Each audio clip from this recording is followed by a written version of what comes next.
ሰላም ቤተሰብ እንዴት ዋላችሁ? እንዴት አረፈዳችሁ? እኔ እግዚአብሔር ይመስገን በጣም ደህና ነኝ። ጨረቃዎች እንግዲህ በምር ድምቅ ሽብርቅ ብለው እንግዲህ እንደምታያቸው ደስ በሚል ሁኔታ መጥተዋል።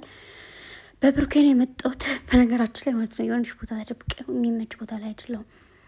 በብሩኬ ቤት ነው የመጡት። ግቡና ላይክ አድርጉ ማለት ነው። ላይኩ ከሁልጊዜው የተሻለ ላይክ ማግኘት አለበት። በዚህ መልኩ መጠውማ ከሁልጊዜው ወይ አንድ አይነት ወይ ደግሞ ዝቅ ያለ መሆን የለበትም። እሺ ዛሬ ማታ 1 ሰዓት ላይ አዲስ ነገር አለ ብለዋል። አዲሱን ነገር አብረን የምንጠብቅ ይሆናል።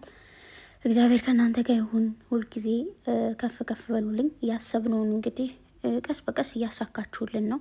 ሁሉም ነገር በጊዜው ውብ ይሆናል የሚል ቃል አለና እሱ ቃል እናንተ ላይ እያየሁት ነው። ማርያምን ሁልጊዜ ሁሉ ነገሮች እያንዳንዱ የምንፈልጋቸው ነገሮች እንዲሆኑልን የምንፈልጋቸው በህይወታችን እንዲፈቀድልን የምንፈልገው ወይ ደግሞ አንዳንዴ እኮ እግዚአብሔር እየፈቀደልን ወይ ደግሞ ፈጣሪ ወደ እናንተ ያመጣላችሁን ነገር አንዳንዴ እንገፋለን እና ፈጣሪ የፈቀደላችሁን የሚሆን ነገር ሁሉ በጊዜው እያደረጋችሁ እያየው ነው። እግዚአብሔር ከእናንተ ጋር ይሁን። ከፍ ከፍ በሉልኝ የኔ ወድቆች። ዛሬ እንግዲህ የቀለበት ፕሮግራም ነው። እዚህ ጋር ፎቶ ላይ እንዳየሁት እንዲሁም ደግሞ ብሩኬ እንደጻፈው ማለት ነው። እንዴት ደስ እንዳለኝ ማርያምን። እና ጋይስ ግቡ፣ ሰብስክራይብ አድርጉ። የሆነች ልጅ ዛሬ ላይ ኮሜንት ላይ ምን አለች መሰላችሁ? እግዚአብሔርን አይቼ ነበር የሆነ ኮሜንት። ዛሬ ልቤ አዲስ ነገር አለ እያለኝ ነው፣ ልመነው ወይስ አልመነው የሚል ኮሜንት አይቻለሁ ከኔ ቤት ማለት ነው። መቼ እንደጻፈችው አላውቅም። ብቻ ቅድም እንደዚህ ዩቱብ ስቱዲዮ ላይ ስገባ እያየው ነበረና እንዴ ልብሽ ምን አይነት ልብ ነው ያለሽ እናቱ? እመኙ በቃ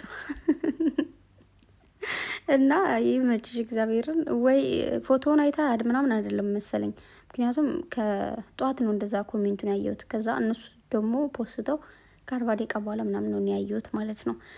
እና ጨረቃዎቼ መልካም የህይወት ዘመን ይሁንላችሁ። ትዳራችሁ የሰመረ ያማረ የተዋበ ያደርግላችሁ። በፍቅር ኑሩልኝ። በጣም ነው የምወዳችሁ። እግዚአብሔር ከዚህ በላይ ከፍ ከፍ ያድርጋችሁ። ያሰባችሁትን እያንዳንዱ ነገር ከኃጢአት በስተቀር ይፈጽምላችሁ። እወዳችኋለሁ ከምታስቡት በላይ። እናንተ የፍቅር ተምሳሌቶች ናችሁ።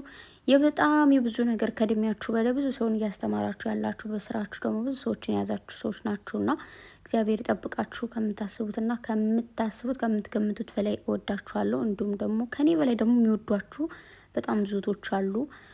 ባይፖስቷችሁም ባይሏችሁም ይሁን እንደዚህ ባያወሩም ግን በጣም እንደሚወዷችሁ አውቃለሁ። እና ስለዚህ ይህንን የሰው መውደድ ይጨምርላችሁ እንዳይቀንስባችሁ። እናንተንም ደግሞ ይህንን ንጹህ ልባችሁን፣ ይህን ጸዴ ልባችሁን፣ ይህን ቁጥብነታችሁን፣ ይህን ጨዋነታችሁን ደግሞ አይቀይርባችሁ ላለው እና ወዳችኋለሁ። ዛሬ እንግዲህ ቀኑ በጣም የሚረዝም ይመስለኛል። አይዶን ነው ለነገሩ በዱባይ 4 ሰዓት ሆኗል። አይ ቲንክ 7 ሰዓት ነው የሚለቁት።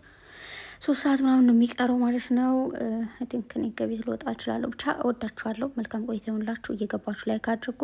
በቃ ዛሬ ወይኔ ነው እልል በሉ። ወዳችኋለሁ። ባይ